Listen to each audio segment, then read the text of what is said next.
السلام علیکم viewers, 65 episode کا آغاز ہو گیا ہے۔ اس ایپیسوڈ میں کیا ہوا ہے اس کے بارے میں جاننے سے پہلے کائنڈلی میرا چینل سبسکرائب کریے گا اور بیل آئیکن پہ کلک کریے گا تاکہ ہر آنے والی ایپیسوڈ آپ کو ٹائم پہ مل سکے۔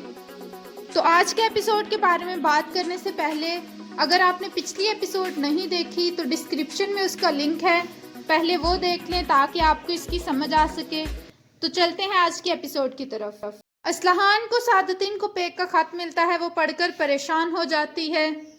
حلیمہ بھی اسلحان کی طرف دیکھ رہی ہوتی ہے۔ دوسری طرف ارطغرل خیمے میں بیٹھا ہوتا ہے اور وہ دندار اور دوحان کو اپنے پاس بلاتا ہے۔ ارطغرل کہتا ہے کہ تم دونوں کو میں ایک اہم فریضہ سونپنا چاہتا ہوں۔ مجھے سلطان سے کچھ بات کرنی تھی۔ وہ سب کچھ میرے پاس موجود خط میں نے لکھ دیا ہے اور یہ خط تم لوگ دونوں سلطان تک پہنچاؤ گے اور یہ بات صرف ہم تینوں تک راز رہنی چاہیے۔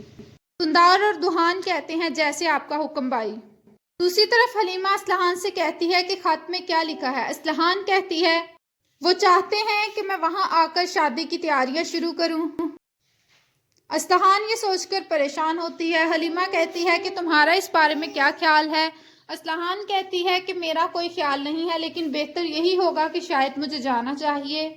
دوسری طرف دندار خیمے سے باہر آتا ہے۔ گونیالی خاتون اسے کنویں پہ مل جاتی ہے۔ دندار گونیالی کے پاس جاتا ہے۔ گونیالی دندار کی طرف سے منہ پھیر لیتی ہے۔ دندار کہتا ہے تم ایسے کیوں کر رہی ہو؟ گونیالی کہتی ہے میں آپ دونوں بھائیوں کے درمیان اختلافات کی وجہ نہیں بننا چاہتی۔ دندار کہتا ہے جب تم ایک سردار کی بیوی ہو جاؤ گی پھر ایسا کچھ نہیں ہوگا۔ گونیالی کہتی ہے یہ کب ہوگا؟ دندار کہتا ہے بہت جلد ہوگا، فی الحال میں کہیں جا رہا ہوں۔ گونیالی کہتی ہے کہ اس کا مطلب ہے میں آپ کو دیکھ نہیں سکوں گی۔ دندار کہتا ہے میں جلد واپس آؤں گا پھر ہم شادی کریں گے۔ وہ دندار کو ایک رومال دیتی ہے کہ یہ مجھے آپ کی یاد دلاتی رہے گی، آپ مجھے بھولیں گے نہیں۔ دندار کہتا ہے کونیا تو کیا میں دنیا کے کسی بھی کونے میں چلا جاؤں گا تمہیں نہیں بھول سکوں گا۔ گونیالی کہتی ہے کہ اچھا تو آپ کونیا جا رہے ہیں۔ دندار کہتا ہے اس کو تم راز ہی رکھنا، کسی سے مت ذکر کرنا۔ اچار صاحب یہ سب کچھ دیکھ رہے ہوتے ہیں اور وہ گونیالی کے پاس آتے ہیں۔ وہ پوچھتے ہیں تم دندار سے کیا بات کر رہی تھی؟ گونیالی بتا دیتی ہے کہ وہ کونیا جا رہا ہے اہم مشن پر۔ اچار یہ سن کر خوش ہو جاتا ہے۔ ارطغرل آلیار صاحب کو کہتا ہے کہ اب ہمیں اپنے قبیلے جانا چاہیے اور وہ پھر گلے ملتے ہیں اور آلیار کے خیمے سے چلے جاتے ہیں۔ دوسری طرف اچار صاحب اپنے خیمے میں اپنے حمایتی سرداران سے بات کر رہا ہوتا ہے۔ وہ کہتا ہے کہ ہمیں آلیار اور ارطغرل کو ختم کرنا ہوگا تاکہ اورال صاحب اپنی سرداری پہ واپس آ سکیں۔ اورال صاحب کے ساتھ کچھ ترک سرداران نے حمایت بھی کی ہے، یہ ہمارے لیے مزید اچھا ہوگا۔ اور فی الحال دوحان اور دندار کونیا جا رہے ہیں، ہمیں یہ خبر اورال تک پہنچانی ہے۔ اچار اپنے ایک سپاہی کو کہتا ہے کہ تم کاراچائسر قلعے جا کے یہ خبر اورال تک پہنچاؤ گے۔ وہ سپاہی کہتا ہے جیسے آپ کا حکم۔ دوسری طرف اسلحان سعادتین کے بارے میں بتاتی ہے۔ آلیار کہتا ہے کہ تمہارا اس کے بارے میں کیا خیال ہے؟ اسلحان چپ رہتی ہے۔ آلیار کہتا ہے اگر تم ان سے شادی پر راضی نہیں ہو تو تم پر واجب نہیں ہے، میں تمہارا ساتھ دوں گا۔ اسلحان کہتی ہے فی الحال میری یہی تقدیر ہے اور یہی ہونا چاہیے۔ دوسری طرف اچار صاحب اور ان کے ساتھ سرداران دوحان اور دندار پر نظر رکھے ہوتے ہیں۔ ایک سپاہی انہوں نے خفیہ طور پر بھیجا ہوتا ہے جو یہ دیکھتا ہے کہ دندار اور دوحان قبیلے سے جا رہے ہیں۔ اس سپاہی کو اچار صاحب نے کہا تھا وہ بھی قبیلے سے نکل جاتا ہے۔ اس کے بعد کائی قبیلے کا منظر شروع ہوتا ہے۔ قائمہ خاتون ارطغرل کو کہتی ہیں دندار بہت خوش ہے، اس کی خوشی چہرے سے واضح ہو رہی ہے۔ ارطغرل کہتا ہے کہ اس کے دل میں انگارہ جل رہا ہے، اس نے ہم سے مشاورت ہی نہیں کی۔ قائمہ خاتون کہتی ہیں کہ دل کون سا کسی کی مانتا ہے، جب تم نے حلیمہ کو اپنایا تھا تم نے ہماری مشاورت کہاں کی تھی؟ حلیمہ کہتی ہے کہ تب معاملات کچھ اور طرح تھے۔ ارطغرل حلیمہ کو بولنے سے چپ کرا دیتا ہے۔ ارطغرل کہتا ہے کہ فی الحال ہم اس مسئلے کو بعد میں دیکھیں گے۔ فی الحال اسے میں نے کسی اہم مشن پر بھیجا ہے۔ دوسری طرف کاراچائسر قلعے میں دمرول حاجہ طریان سے کہتا ہے کہ ہمیں ارطغرل صاحب کو خبر کرنی چاہیے کہ حلیمہ زندان میں ہے۔ حاجہ طریان کہتا ہے کہ حلیمہ کو انہوں نے زندان سے نکال لیا ہے اور اسے دوبارہ شہزادی کی طرح کمرے میں رکھ لیا ہے۔ جب ارطغرل صاحب نے یاغیز کی لاش بھیجی تو یہ سب کچھ ہوا۔ دوسری طرف اچار صاحب کا سپاہی اورال کے پاس آتا ہے اور بتاتا ہے کہ دندار کونیا جانے والا ہے۔ اورال کہتا ہے کہ تمہیں کیسے پتا؟ وہ بتاتا ہے کہ اس کی اچار صاحب کی بیٹی کے ساتھ بات چیت ہے۔ اورال کہتا ہے کہ ٹیو کو بچانے میں اچار صاحب مدد کریں۔ دوسری طرف اورال ویسلس کے پاس آتا ہے اور کہتا ہے کہ تمہارے لیے ایک اہم خبر ہے۔ ویسلس کہتا ہے کہ اب کیا خبر ہے؟ اورال بتاتا ہے کہ دندار کونیا جا رہا ہے۔ ویسلس کہتا ہے کہ تم ارطغرل کے لیے ایک نیا جال پھینکنے والے ہو۔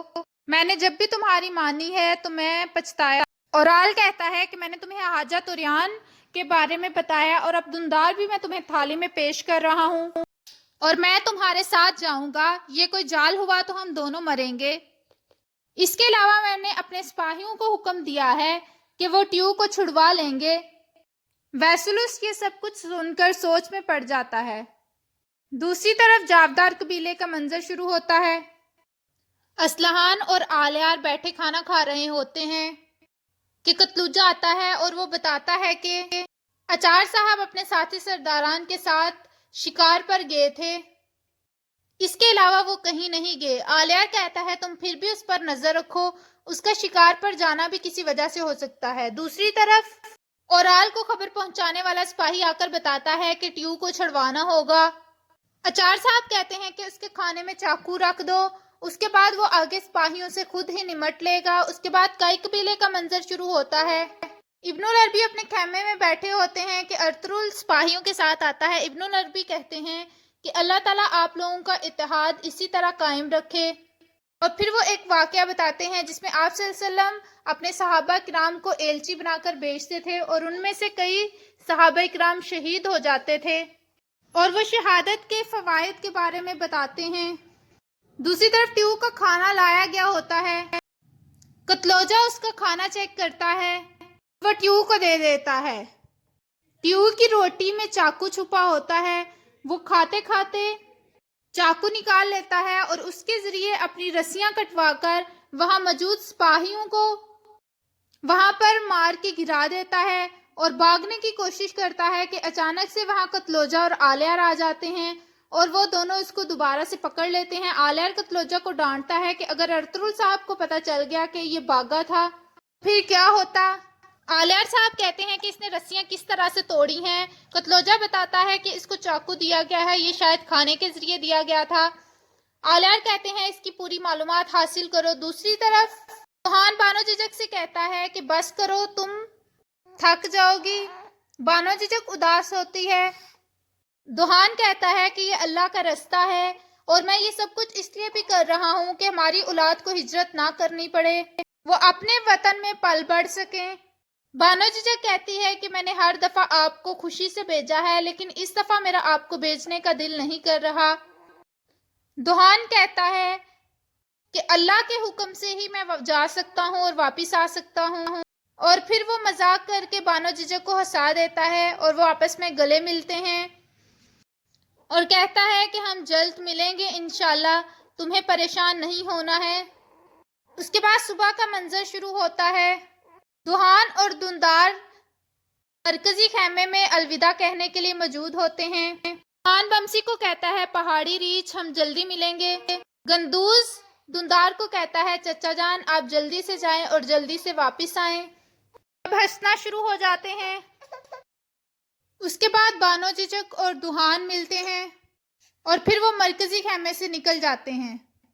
دوسری طرف آلیار قتلوجہ کو ڈانٹتے ہیں اور کہتے ہیں آئندہ تم ٹیو کو جو بھی کھانا دو گے تم اسے چبائے بغیر نہیں دو گے۔ اب جب ہم اتنی مشکلات میں گرے ہیں اور ابھی تک ہمارے غدار سکون سے نہیں بیٹھ رہے۔ اسلحان کہتی ہے کہ بھائی پریشان ہونے سے مسائل حل نہیں ہوتے، جلد وہ غدار بھی سامنے آ جائیں گے اور ان کا خاتمہ بھی ہوگا۔ اور وہ پھر کائی قبیلے میں جانے کے لیے پہنچ جاتے ہیں۔ دوسری طرف دندار اور دوحان آتے ہیں، سامنے سے ویسولس اور سلیپی سپاہی آ جاتے ہیں، ایک طرف سے اورال بھی آ جاتا ہے۔ دندار کو یاد آتا ہے کہ اس نے کونیا جانے کی خبر صرف گونیالی خاتون کو دی تھی۔ ویسولس چونکہ اپنی پوری فوج کے ساتھ آیا ہوتا ہے، دوسری طرف دندار اور دوحان اکیلے ان کے ساتھ لڑنے میں مگن ہوتے ہیں۔ دوحان کو ایک تیر لگتا ہے جس کی وجہ سے وہ نیچے گر جاتا ہے، لیکن وہ پھر بھی تیر کاٹ کر اٹھ کے کھڑا ہو جاتا ہے دوبارہ اور لڑنا شروع ہو جاتا ہے۔ دندار زخمی ہو گیا ہے۔ دوسری طرف ویسولس اور اورال دونوں اس پر حملہ کر دیتے ہیں، جس کے نتیجے میں اس کو کافی زخم آتے ہیں دوحان کو، اور وہ نیچے گر جاتا ہے۔ دندار دوحان کو آواز دیتا ہے اور یہاں پر اس قسط کا اختتام ہوتا ہے۔ ویڈیو پسند آئے تو لائک کرے گا، کمنٹ کر کے بتائے گا کیسی لگی ایپیسوڈ۔